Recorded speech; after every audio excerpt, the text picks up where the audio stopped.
So, hey guys, Chauzu here. So, I'm going to bring you a level 1 team and a level 2 team against Voyage Arlong. And this is going to be the level 1 team. Both teams are basically the same. It's just that, what shall I say? Level 1 is a lot easier in terms of HP.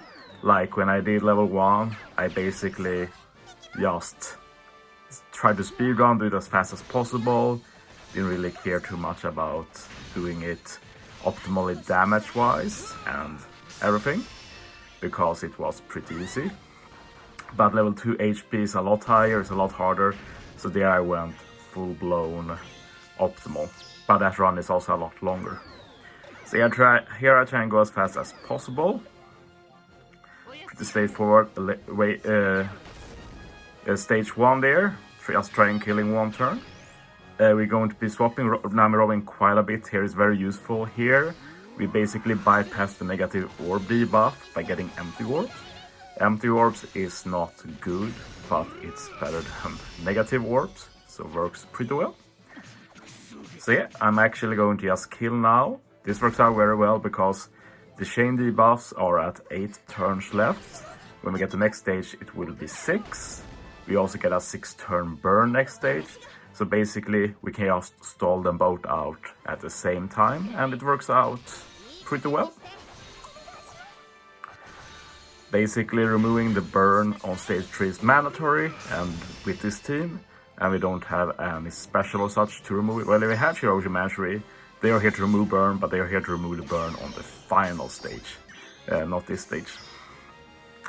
The reason we have to remove the burn is because we are going to rely on V1 Kid to bypass super block orbs on stage 4. But of course, if you have burn, you basically take a lot of burn damage. So we just avoid that by just removing the burn.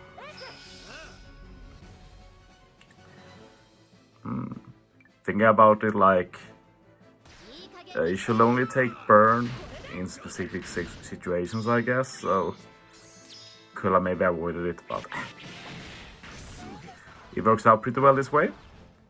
And if you feel like you struggle with HP here, you can just stall for a bit on stage 1.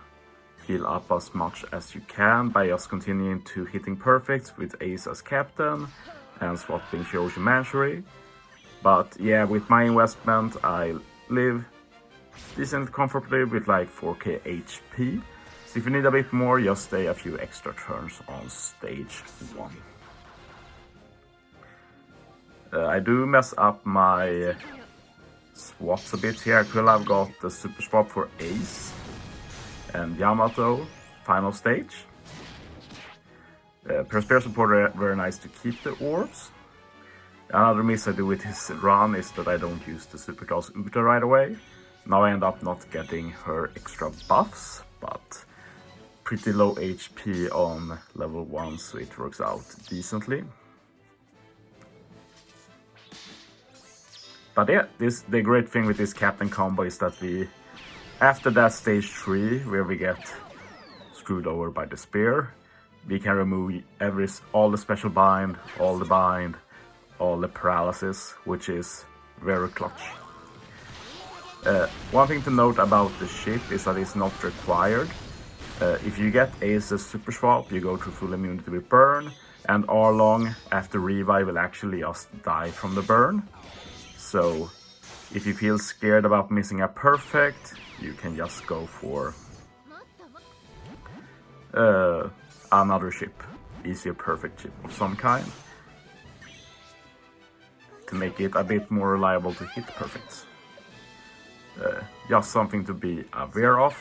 For this particular team, it's definitely not required to get the super swap, and if you do mess up on getting the super swap, you can still beat the content basically. But yeah, very easy kill. I guess I should mention for the supports a bit. Hodi has the free-to-play Wander Decken support. You can try and get him from the free-to-play pools. Yamato Ace has Whitebeard, that's a legend, basically required. Nami Robin, don't remember what the support they had, let's see.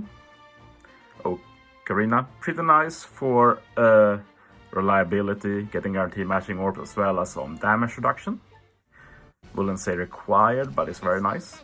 So now we're going into level 2, and this one is a lot longer, but it should also be very safe, and the damage will be very high. And as said, I say it again, you can change ship to an easier perfect ship to avoid any misfortune. I didn't realize that before completing this run, and since the run takes like almost 15 minutes, I didn't feel like doing it again. I hope that's understandable. But yeah, basically you just hit like normal until Shirahoshi Manchury is at 8 CD. For me it's pretty early since mine is limit break expanded, but if yours is not, you might have to stall one more turn. And basically we just try and keep our HP at a good level. Remember to not kill this bottom right mob. I hit him pretty low. You don't want to hit him much lower than that, because we are going to be stalling here now for both Shirahoshi Manchury's CD as well as Yamato Ace's Super Swap. You're not going to believe this, but we're going to be using Yamato Ace's Super Swap 3 times against level 2. We didn't use it once level 1, but we really need the extra damage here. For this first Super Swap, we're mainly using it to avoid the chain lock we get on stage 2. Because with the Super Swap we get a 2-turn chain boundary, and that second turn stops the opposing chain lock from being applied, and this lets us do a lot of damage. But as you see, I'm just stalling until we're ready. Remember to check that Shirahoshi Manchury is 2 CD left before bursting, because we're going to use it right away stage 2. This is because we get applied the negative orb debuff, as said. Didn't matter for level 1. But against level 2 the HP is so much higher every single stage, so we really can't afford that. Also remember to swap Shirahoshi Manchury before using the special, so you can hit that 120k HP-ish, and that will basically mean you're good for the rest of the run. And yeah, try and hit in the same order as me. That should let you kill everything but one mob, and that mob you can keep alive as you stall the Super Swap again. And of course it's not just the Super Swap you stall, you also stall back Shirahoshi Manchury, because we do need to use her again final stage. So this team is slow, but I'll say it again, it's very reliable, especially if you go with a ship that gives you easier perfects. So yeah, we're going to fast forward a bit again. We're going to just do the exact same thing. I just tap with Yamato Ace because they basically do no damage at all. We don't want to kill this guy by mistake. And as I said, this fills 2 functions. Both get Yamato Ace back as well as Shirahoshi Manchury. I think I have gave Shirahoshi Manchury a CD reduction support in this team. But as you see, that's not needed, so just put a stat support on her or something. And yeah, as you see, we're ready for the Super Swap. And Super Swap here is mainly so we also get the burn conditional. That's very nice extra damage, especially as we try to avoid perfects here due to the burn. You can afford to hit a few perfects, but why do that when you don't have to, basically. Remember to keep the mob in the back alive. I actually did a little bit less damage than I thought here. So I actually don't just hit with the dex units. I end up killing with Shirahoshi Manchury, but like, not that it matters, but good to keep in mind. I thought I'd kill in 2 taps basically, or well, start the chain and then kill. But as you see, they clutched it out. But yeah, pretty easy kill in the end.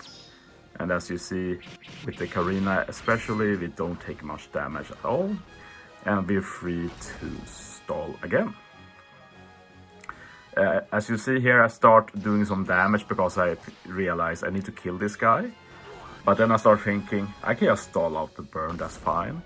And when I realize that I can stall out the burn, I realize, wait, I can just stall back the super swap as well. So that's what I did. So yeah, that happens sometimes when you change strats mid-run when you realize something, and yeah, sometimes it works well. Like here I thought I'd already spent like 10 minutes this run. What harm does another minute do, basically, for a lot more damage? Because we end up getting a higher chain boundary, but also as a nice side effect, of course, we do get that burn through full immunity to kill Arlong on his revive, which means we don't need this subpar chip, let's be real.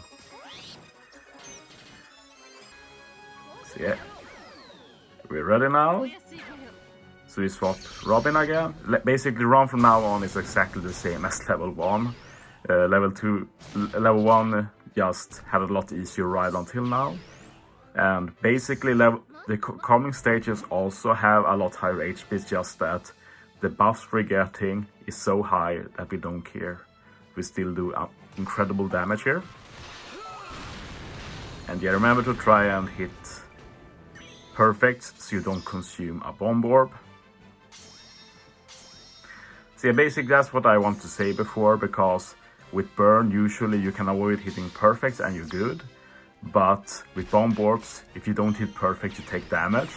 So you don't want either of those, so you basically have to get rid of the burn.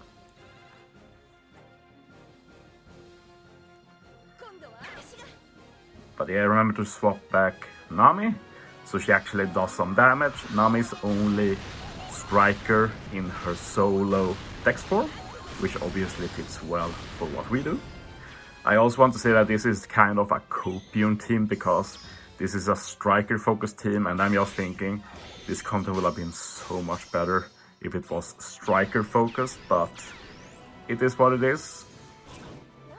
But yeah, my plan now is to make a level 3 team, also trying to make it as accessible as possible. Like, I don't think I can avoid using stuff like Hiyori, V2 Vivibecca, but we need to see, like, can I just bring one Nami maybe as a friend captain?